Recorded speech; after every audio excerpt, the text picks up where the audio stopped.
Praise the lord. దేవునికి స్తోత్రం.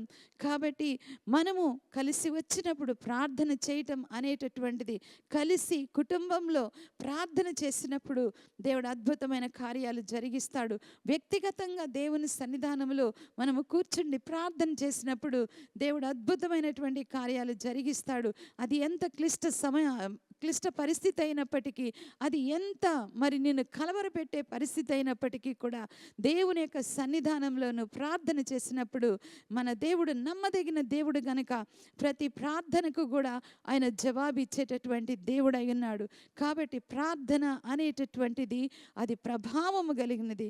ప్రార్థన పనులను చేస్తుంది, ప్రార్థన కార్యాలను సాధిస్తుంది. ప్రార్థన మరి మన యొక్క ప్రార్థనకు ప్రతిఫలము మనము ఖచ్చితంగా పొందుకుంటాము. కాబట్టి దేవుడు మరి యొక్క సమయంలో యొక్క ప్రార్థన గురించి ఆయన మనందరికీ కూడా జ్ఞాపకం చేస్తూ ఉన్నాడు. దేవుని బిడ్డలారా, మన పితరులు ఎంతో ప్రార్థన చేశారు, ఎన్నో విషయాల్లో ప్రార్థన చేశారు.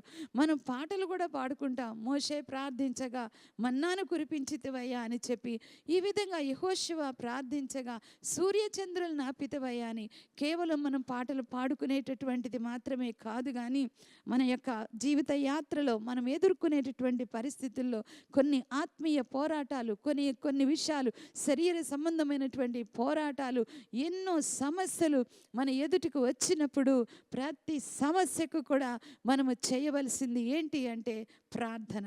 ఆ ప్రార్థన ప్రభావము కలిగినది, ప్రార్థన శక్తివంతమైనది.